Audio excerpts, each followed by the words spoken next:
नमस्कार दोस्तों। एक बार फिर आप सबका स्वागत है हमारे YouTube चैनल क्रेडिबल ब्रो में। चलिए शुरू करते हैं फिर एक न्यूज़ के साथ। आप सबके सामने मैंने एक पिक्चर लगा के रखी हुई है। बेसिकली न्यूज़ आज हम बात करने वाले हैं डोनाल्ड ट्रंप के एक डिसीजन के बारे में। बेसिकली मैं आपको सबसे पहले कुछ न्यूज़ सोर्स दिखा देता हूँ जिससे आपको उसकी ऑथेंटिसिटी का पता चल पाए। जैसे सबसे पहले मैं आपको दिखा दूँ, ये BBC न्यूज़ आउटलेट का आर्टिकल है। Trump makes English official language of US and there some more articles. So can freely exchange ideas, Trump make English language US language. And this is also article Indian Today का है। Trump sign executive order to make English official language of US, here's why it took so long. तो हम बात करने वाले हैं आज basically Donald Trump के एक डिसीजन के बारे में, जहाँ पे उन्होंने बेसिकली जो इंग्लिश लैंग्वेज है इसको उनकी देश की ऑफिशियल लैंग्वेज डिक्लेयर कर दिया है। बेसिकली हुआ क्या है कि पिछले सैटरडे डोनाल्ड ट्रंप ने एक एग्जीक्यूटिव ऑर्डर पास किया और उसके बाद वहाँ पे US में जो इंग्लिश लैंग्वेज है इसको बेसिकली ऑफिशियल लैंग्वेज डिक्लेयर कर दिया गया। तो इसके मायने क्या है, अब हमको ये जानना है कि इसके मायने क्या हैं। अब वहाँ पे इस चीज़ से प्रभाव क्या पड़ेगा, इस चीज़ से वहाँ पे चीज़ें कैसे बदलेंगी या नहीं बदलेंगी, ये सब कुछ हम इस वीडियो में जानेंगे। तो बेसिकली जो सैटरडे को डोनाल्ड ट्रंप ने डिसीजन दिया कि वो साइन किया एक एग्जीक्यूटिव ऑर्डर, जहाँ पे उन्होंने बताया कि जो इंग्लिश लैंग्वेज है इसको मैं ऑफिशियल कर रहा हूँ। तो as a federal government president और US प्रेसिडेंट, अब क्या होगा कि जैसे कि जो US है वहाँ पे मान लीजिए 50 स्टेट्स हैं, वहाँ पे जो ऑफिशियली उनकी स्टेट्स हैं, जैसे हमारे भारत में मान लीजिए 29 स्टेट्स के आसपास हैं, राइट। तो वहाँ पे होगा क्या कि जैसे 50 स्टेट्स हैं अमेरिका में, तो वहाँ पे जैसे कि अभी तक जो 30 स्टेट्स थी वहाँ पे जो स्टेट्स के ऑफिशियल लैंग्वेज इंग्लिश हुआ करती थी। लेकिन अब क्या होगा कि वहाँ पे जो जहाँ जहाँ पे भी 50 स्टेट्स में फेडरल गवर्नमेंट के ऑफिस वगैरह हैं, वहाँ पे जो भी अब चीज़ें रेगुलेट की जाएंगी या पब्लिश की जाएंगी वो बेसिकली इंग्लिश लैंग्वेज में ही की जाएंगी।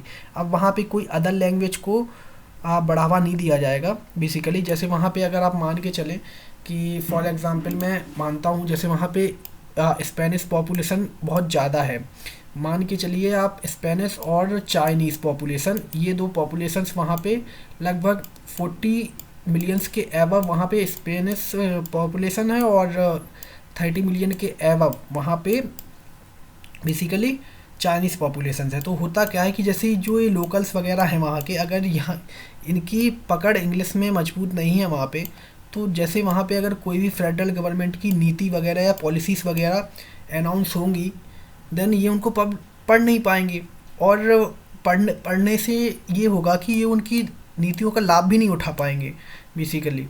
क्योंकि वहाँ पे अब ऐसा हो गया है कि जो इंग्लिश लैंग्वेज है वो एकदम ऑफिशियल है। अगर आपके जो भी गवर्नमेंट्स वगैरह, जो भी गवर्नमेंट्स के ऑफिशियल कामकाज होंगे, जो भी उनके डिसीजंस होंगे वो अब इंग्लिश लैंग्वेज में ही प्रिंट होंगे और उनको अब किसी और लैंग्वेज में प्रिंट करने की कोई भी ज़रूरत नहीं है। अब वो सिंपली उसके ऊपर डिपेंड करता है जो ये पब्लिश कर रहा है कि वो दूसरी लैंग्वेज में इसको पब्लिश करे या ना करे। अब उसके ऊपर कोई भी जोर ज़बरदस्ती नहीं है, जो कि अभी तक थी कि जैसे कि जो बिल क्लिंटन थे वहाँ के US प्रेसिडेंट, उनके टेन्योर में उन्होंने क्या किया था, 2000 का टेन्योर था उनका लगभग, उन्होंने इस टाइम पे एक बिल लाया और उन्होंने जो एग्जीक्यूटिव ऑर्डर एक साइन किया और बेसिकली उन्होंने क्या किया कि जो इंग्लिश लैंग्वेज है इसके साथ साथ जो नेटिव लैंग्वेज है, मान लीजिए वहाँ की कोई भी लैंग्वेज आप मान के चलिए, जैसे हम फॉर एग्जांपल यहाँ पे लेके चलते हैं स्पेनिश, जैसे जहाँ पे स्पेनिश लोग ज़्यादा रहते हैं वहाँ पे आपको एज अ कंपलसरी वहाँ पे ही जो भी आपको पब्लिश करना पड़ेगा वो एज अ स्पेनिश लैंग्वेज में भी पब्लिश करना पड़ेगा, जिससे वो ये चाहते थे कि जो लैंग्वेज बैरियर है ये हटे, कोई एक लैंग्वेज को ही पूरा प्रभाव ना दिया जाए।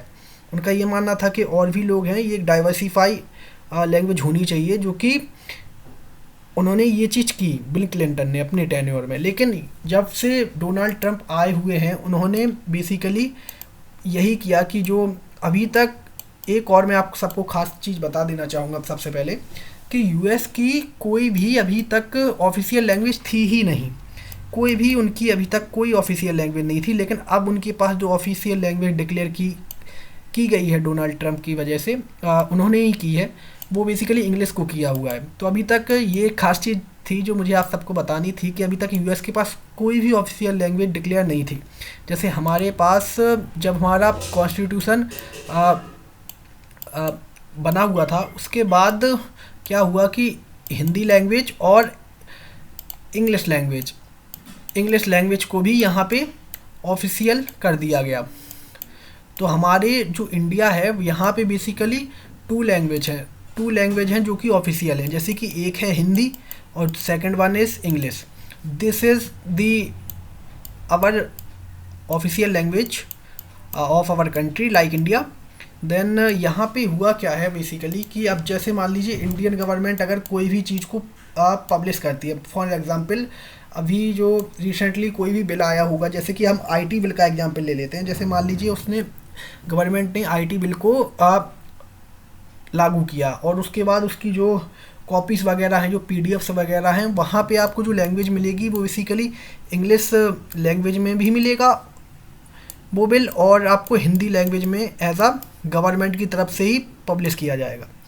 और अब बेसिकली होगा क्या कि ये चीज़ अपने इंडिया की है, लेकिन यूएस में अभी हुआ क्या है कि वहाँ पे अब जितने भी पब्लिकेशंस हाउसेस होंगे, जैसे कि फॉर एग्जांपल जितने भी फेडरल गवर्नमेंट्स के पॉलिसीज़ होंगी या उनके आदेश वगैरह होंगे, वो अब सब इंग्लिश में ही पब्लिश किए जाएंगे। तो इससे बस दिक्कत सिर्फ इतनी सी है कि वहाँ पे जैसे और भी ऑरिजिन्स के लोग रहते हैं, जैसे और भी भाषा बोलने वाले लोग रहते हैं, जिनकी मान लीजिए मैंने आपको पहले बताया, जैसे स्पेनिश और चाइनीज़ का मैं यहाँ पे लेके चल रहा हूँ, क्योंकि मैंने एक फिगर पढ़ा, वहाँ पे मुझे पता चला कि 40 मिलियंस के अबव यहाँ पे स्पेनिश लोग रहते हैं, जो कि स्पेनिश बोलते हैं यूएस में। और वहाँ पे जो चाइनीज़ हैं वो भी कम नहीं है। 30 million is not small number in terms of population, right. तो वहाँ पे जो ये दो लोग हैं, इन लोगों के लिए थोड़ी सी दिक्कत वहाँ पे होगी, लेकिन ये चीज़ अब वहाँ पे ऑफिशियल डिक्लेयर कर दी गई है कि वहाँ पे जो इंग्लिश लैंग्वेज है अब वही वहाँ की ऑफिशियल लैंग्वेज रहेगी। और इससे जो दूसरा सबसे बड़ा दिक्कत का एग्ज़ाम्पल हम दे सकते हैं वो है स्कूलिंग। जैसे मान लीजिए वहाँ पे अभी तक क्या होता था कि जैसे आपको स्कूलिंग में जो टेक्स्ट बुक्स रहती थी वो इंग्लिश में, और आपको जो पढ़ाया जाता था वो इंग्लिश और प्लस आपकी बाईलैंग्वेज लैंग्वेज में पढ़ाया जाता था। जैसे इंग्लिश और एक और कोई आप लैंग्वेज ले लीजिए, जैसे मान लीजिए फॉर एग्जांपल कहीं पे अगर स्पेनिश लोग ज़्यादा रहते हैं तो वहाँ पे उनको स्पेनिश में समझाया जाता था। तो इससे होता क्या था कि बाईलैंग्वेज लैंग्वेज से लोगों को बेहतर तरीके से चीज़ें समझ में आती थी और उनको एक दूसरी लैंग्वेज को भी सीखने का मौका मिलता था। अब ये चीज़ पूरी तरीके से बंद कर दी गई है वहाँ पे कि अब कोई भी इंग्लिश के अलावा कोई भी अदर लैंग्वेज को अगर पब्लिश ही नहीं करेगा, बेसिकली गवर्नमेंट ही इसको सपोर्ट नहीं करेगी, फेडरल गवर्नमेंट, देन कोई भी इसको पब्लिश ही नहीं करेगा। और अब ये बेसिकली पब्लिकेशन हाउसेस पे ऊपर डिपेंड करेगा कि अब वो उनकी लोकल्स लैंग्वेज में वो चीज़ पब्लिश करेंगे या नहीं। अब उनके ऊपर कोई दबाव नहीं है कि वो ऐसा करें ही। तो बेसिकली इस चीज़ से डोनाल्ड ट्रंप के इस ऑर्डर से, जो कि उन्हें सैटरडे को ही साइन किया एग्जीक्यूटिव ऑर्डर, उससे ये प्रभाव पड़ने वाले हैं यूएस में। और यही एक न्यूज़ थी जो कि मुझे आप सबको बतानी थी। देन इसी के साथ अब मैं आप सबसे लेना चाहूँगा अलविदा। हम सबकी फिर से मुलाकात होगी एक अदर सेशन में। Thank you so much. जय हिंद, जय भारत।